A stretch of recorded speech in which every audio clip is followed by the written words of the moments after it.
Good afternoon, everyone, and I am really happy to be here again. And today we have a lovely lady who goes by the name of Granny Carol. She's an elder in our community, and she has graciously agreed to sit down with us and tell us a little bit about her path. So, first question is, what is your path? I don't have a set path. I'm what's known as eclectic. I'm some of all of none.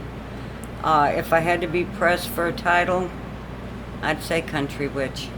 Okay, so how long have you been a practicing country witch, and how did you come to that path? Well, I was born into a family of it, so it was a way of life.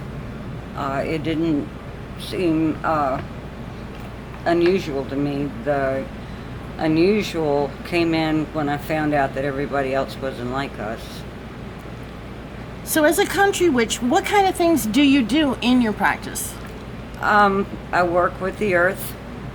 I give advice. I don't do readings. What kind of advice do you give? Self-love, focus, meditation, self-confidence, that to affirm that you know that you have the abilities you have, regardless of how others might question you or tell you you're odd or crazy or demonic, to accept and embrace who and what you are. Okay, as a country witch, are there any kind of tools or things that you use within your practice? I use pretty much different ones. I use candles. I use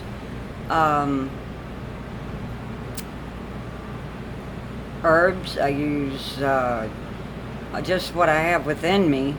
I call a quarters in my circle, and I call upon the goddess just like I would talk to someone, though I do with great respect and honor.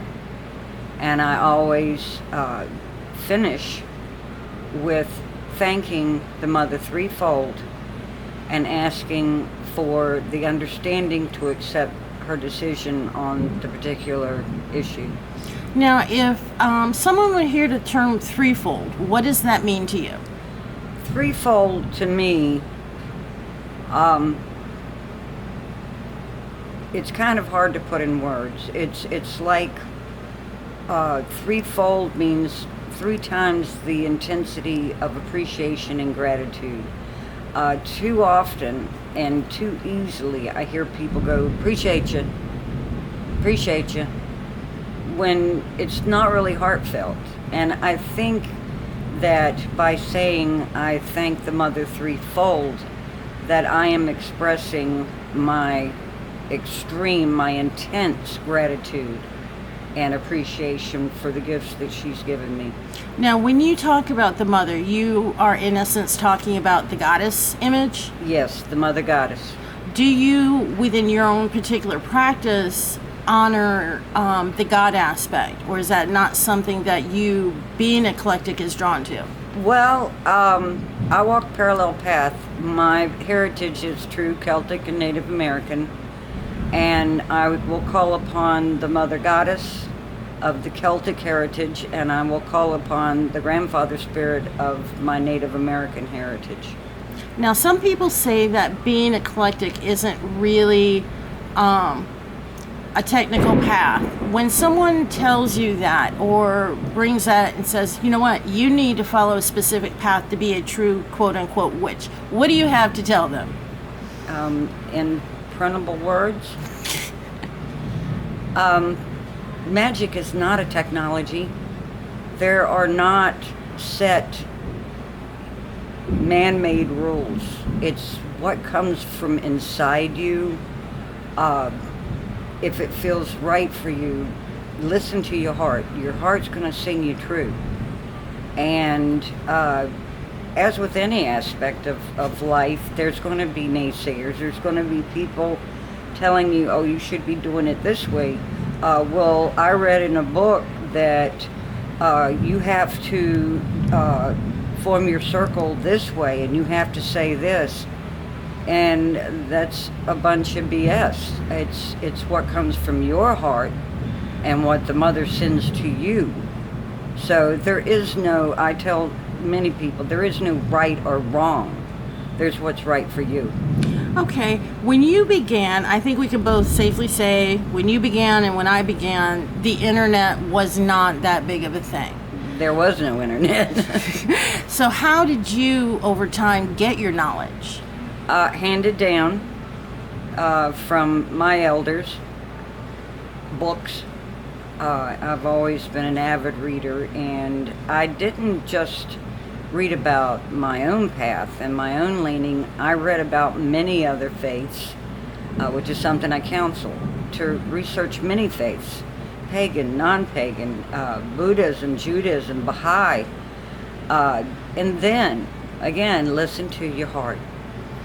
Now, as, let's say someone is beginners coming into the path, what would you recommend as maybe a practice that they can reach out and connect, per se, with the deity, with the god, with the goddess? How do they make that connection, and how do they go about that? What can you give them that is like a practical application on how to do that? Well, I mean, it's not something in 10 easy lessons or less. Again, I counsel to learn. None of us ever stop learning. And they need to learn. They need to research. They need to read. And read of the different aspects. The Celtic, the Norse, Druidism, because there are so many different paths that they could choose from. They need to be aware of many so that they can make a true heartfelt decision. Now, you mentioned books before. Do you have any good book recommendations for people that are new to paganism, new to witchcraft? I'm not Wiccan, though I think it's a beautiful path, but Scott Cunningham books are they're a go-to as far as I'm concerned for the new practitioners. He writes or wrote, I should say, in layman terms, and he didn't try to flower it up and with all sorts of superlatives and everything. And there's another book right off the top of my head, I can't remember the author, but it's called Natural Magic. And these basically will give a person the structure to build from. Okay. You know, it'll give you a good foundation. Awesome, awesome. Now, in closing, any tips? I mean, we've talked about some really common sense things. We've talked about following your heart. Any other tips that you have for those new to the path? Well, one of the things that I tell them all, the first lesson to learn is how to ground and focus. And I give them a little simple exercise that will help them reach a state of meditation to help them achieve grounding and centering. Could you, or would you mind actually kind of maybe walking through that with our viewers? Okay. I tell what I've done for myself, and many have told me it's worked for them. I have a happy place I go to. And for me, it's water by the woods.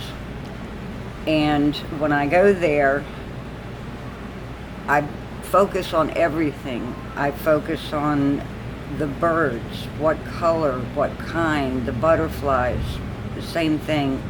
I focus on the animals around me, the spots on a fawn, because by doing that exercise, it will help give you that concentration you need to reach that state of meditation. Awesome, thank you.